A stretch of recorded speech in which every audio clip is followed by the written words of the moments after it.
အနိုင်ကျင့်ခံဘဝကနေပြီးတော့မှကဘာကျော်တိုင်းပညာရှင်လေးဖြစ်လာခဲ့တဲ့သူကိုမြေကိုရီမဟုတ်ဘဲနဲ့တိုင်းတစ်ပါးမှာလူမိုက်ခိုင်းနဲ့တိုးပြီးတော့အနိုင်ကျင့်ခံနေရတဲ့ကောင်လေးတယောက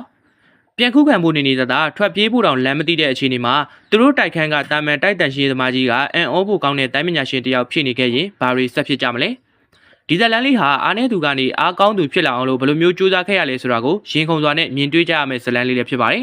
ဒီကနေ့မှာတော့အနိုင်ကျင့်ခံခဲ့ရတဲ့ဘဝကနေလူအများလေးစားအားကြရတဲ့တိုင်းသမားလေးတယောက်ဖြစ်လာအောင်ကြိုးစားခဲ့ရတဲ့ကောင်လေးတယောက်ရဲ့အကြောင်းကိုတင်ဆက်ပေးတော့မှာပဲဖြစ်ပါတယ်ခင်ဗျာအားလုံးပဲမင်္ဂလာပါခင်ဗျာကျွန်တော်တို့ရဲ့ channel လေးကနေပြန်လည်ပြီးတော့ကြိုဆိုလိုက်ပါတယ်အခုလိုမျိုးဇာတ်ကားကောင်းတွေကိုကြည့်ရှုခြင်းနဲ့ဆိုလို့ရှိရင်တော့ကျွန်တော်တို့ရဲ့ channel လေးကို subscribe လေးလုပ်ထားလို့ရပါတယ်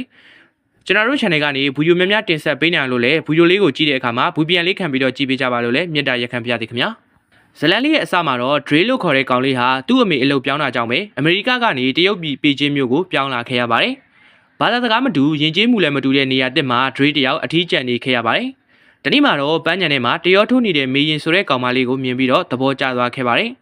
Dre ကသွားပြီးတော့စကားပြောနေတော့မှပဲချန်လို့ခေါ်တဲ့ဒေသခံကောင်လေးတယောက်ကရောက်ရှိလာခဲ့ပါတယ်ချန်ကတိုင်းပညာတက်မြောက်ထားသူဖြစ်ပြီးတော့ Dre ကိုမေရင်နဲ့စကားမပြောဖို့အတွက်လာရောက်တားမြင်ခဲ့တာလည်းဖြစ်ပါတယ်Dre ကပြန်ပြောတဲ့အခါမှာတော့ချန်ကသူ့ရဲ့တိုင်းပညာနဲ့ Dre ကိုလူပုံအလဲမှာအဆက်ခွဲပြီးတော့ထိုးကျိတ်ခဲ့ပါတယ်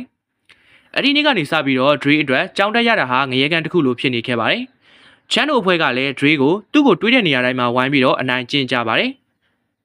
Dre ကများအိမ်ပြန်ရောက်ရင်ဒဏ်ရာတွေကိုအမေမမြင်အောင်လို့ဖုံးကွယ်ထားရပြီးတော့စိတ်သက်တွေကလည်းအရန်ကိုမှကြာဆင်းနေကြရပါတယ်။ဒီနေ့မှာတော့ Dre ကချန်တို့အဖွဲ့ကိုလက်စားချစ်ကျင်တာနဲ့ရေပုတ်တွေနဲ့ပတ်ပြီးတော့ထွက်ပြေးခဲ့ပါတယ်။ဒါပေမဲ့လည်းချန်တို့အဖွဲ့ကတိုင်းသမားတွေဆိုတော့ Dre ကိုအမိလိုက်နိုင်သွားခဲ့ပါတယ်။လမ်းပိတ်မိပြီးတော့ Dre တယောက်ကတော့အသေးအလဲရိုက်ခံနေရတဲ့အချိန်မှာပဲသူတို့တိုက်ခန်းကတိုက်တန်ရှင်သမားအန်ကယ်ဟန်ကရောက်ရှိလာပါတော့တယ်။အားလုံးအံ့ဩသွားရတာကတော့အန်ကယ်ဟန်ဟာတာမန်တိုက်တန်ရှင်သမားမဟုတ်ဘဲနဲ့သူကတိုင်းပညာကိုအစစ်မြင့်မြင့်တက်မြောက်ထားသူတယောက်ပဲဖြစ်ပါတယ်။အန်ကယ်ဟန်ကတော့ Dre ကိုဝိုင်းရိုက်နေတဲ့ကလေးတွေကိုဒဏ်ရာမရစေဘဲနဲ့တယောက်ချင်းစီကိုပညာသားပပနဲ့စုံမလိုက်ပါတယ်။အဲဒီနောက်မှာတော့အန်ကယ်ဟန်က Dre ရဲ့ဒဏ်ရာတွေကိုကုသပေးခဲ့ပါတယ်။ Dre ကလည်းအန်ကယ်ဟန်ကိုသူ့ကိုတိုင်းပညာသင်ပေးဖို့အတွက်အပူကပ်ပါတော့တယ်။အန်ကယ်ဟန်ကတော့ပြဿနာကိုငြိမ်းချမ်းစွာဖြေရှင်းချင်တာနဲ့ Dre ကိုခေါ်ပြီးတော့ချန်တို့တက်နေတဲ့တန်းချောင်းကိုတွားရောက်ခဲ့ပါတယ်။အဲဒီမှာချန်တို့ရဲ့ဆရာနဲ့တွေ့ပါတော့တယ်။ချမ်းရဲ့ဆရာဟာရန်သူကိုမညာရရန်သူကိုအပြတ်ရှင်းရမယ်ဆိုတဲ့မှားယွင်းတဲ့ဝါဒကိုသင်ပေးနေတဲ့ဆရာဆိုးတယောက်လည်းဖြစ်ပါတယ်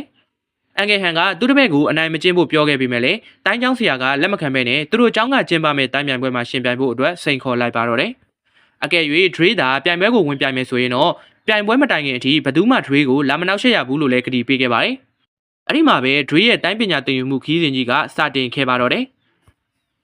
Dre ကတိုင်းပညာကိုအမြန်သင်ကျင်နေပေမဲ့လည်းအန်ကယ်ဟန်ကပထမဆုံးရက်မှာဘာတိုက်ခွဲမှမသင်ပေးခဲ့ပါဘူး။ Dre ကိုသူ့ရဲ့အင်ဂျီကိုချွတ်လိုက်ချိတ်လိုက်ပြန်ကောက်လိုက်ပြန်ဝှက်လိုက်ဆိုတာကိုပဲနေပူထဲမှာတနေကုန်ထက်ခါတလဲလဲခိုင်းနေခဲ့ပါတယ်။ Dre ကလည်းရပ်ပေါင်းများစွာဒါကိုပဲလုပ်နေရလို့စိတ်ပြတ်ပြီးတော့အန်ကယ်ဟန်ကိုအော်ဟစ်ပောက်ခွဲပါတော့တယ်။အဲ့ဒီအခါမှာတော့အန်ကယ်ဟန်က Dre ကိုလက်တွေ့ပြသလိုက်ပါတော့တယ်။ Dre ထက်ကတလဲလဲလုံနေရတဲ့အင်ဂျီချွတ်တဲ့လှုပ်ရှားမှုတွေဟာအပြင်းထန်ဆုံးတိုက်ကွက်တွေကိုခုခံနိုင်တဲ့အခြေခံတိုင်းကွက်တွေပဲဖြစ်နေခဲ့ပါတယ်။တိုင်းပညာဆိုတာတိုက်ခိုက်တာတခုတည်းမဟုတ်ဘူး။ငါတို့နေ့စဉ်လုပ်နေတဲ့အရာတိုင်းမှာတိုင်းပညာရှိတယ်ဆိုတာကို Dre နားလည်သွားပြီးတော့အန်ကယ်ဟန်အပေါ်ကိုအပြည့်အဝယုံကြည်သွားပါတော့တယ်။အဲဒီနောက်မှာတော့သူတို့နှစ်ယောက်ဟာတရုတ်ပြည်ရဲ့နာမည်ကြီးတောင်ပေါ်နေရာတွေမှာစိတ်ဓာတ်နဲ့ရုပ်ပိုင်းဆိုင်ရာကြက်ခံအောင်လို့ပြင်းပြင်းထန်ထန်လေ့ကျင့်ခဲ့ပါတော့တယ်။နောက်ဆုံးမှာတော့တိုင်းပြိုင်ပွဲကြီးကိုရောက်ရှိလာခဲ့ပါတော့တယ်။ Dre ဟာသူလေ့ကျင့်ထားတဲ့ပညာတွေနဲ့ပြိုင်ဘက်တွေကိုတယောက်ပြီးတယောက်အနိုင်ယူပြီးတော့ဘိုလ်လူပွဲအထိတက်လှမ်းလာနိုင်ခဲ့ပါတယ်။ဘိုလ်လူပွဲမှာတော့သူ့ရဲ့ရန်သူဟောင်းချန်နဲ့လည်းတွေ့ခဲ့ပါတယ်။ချန်ရဲ့ဆရာက Dre ကိုမနိုင်မာကိုစိုးရိမ်လို့သူ့တပည့်တယောက်ကို Dre ရဲ့ခြေထောက်ကိုတမင်ချိုးဖို့အတွက်ခိုင်းစေခဲ့ပါတယ်။ဒဏ်ရာပြင်းထန်သွားတဲ့ Dre ဟာလမ်းတော်ကောင်းကောင်းမလျှောက်နိုင်တော့ဘဲနဲ့ဆရာဝန်ကပြိုင်ပွဲနာဖို့အတွက်ပြောလာခဲ့ပါတယ်။ဒါပေမဲ့လည်း Dre ကအရှုံးမပေးချင်ခဲ့ပါဘူး။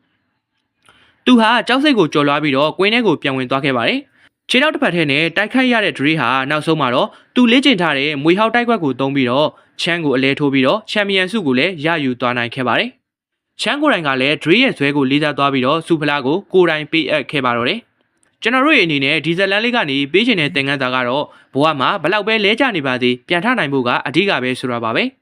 အနိုင်ကျင့်ခံရတဲ့ဘဝကနေကိုပြန်ထူထောင်နိုင်တဲ့ဒီဇာကားလေးကိုကြိုက်တယ်ဆိုလို့ရှိရင်တော့ဗီဒီယိုလေးကို like လေးနှိပ်ပေးခဲ့ကြပါအောင်လို့တောင်းဆိုပါရစေခင်ဗျာ။ဗီဒီယိုလေးကိုအခုလိုမျိုးအဆုံးထိလိုက်ပါကြည့်ရှုခံစားပေးခဲ့ကြတဲ့တယောက်ချင်းစံကိုလည်းကျေးဇူးအထူးပဲတင်ရှိပါရစေခင်ဗျာ။နောက်ထပ်ဇာတ်ကားကောင်းတွေကြမှာပြန်လည်ဆုံတွေ့ကြပါမယ်။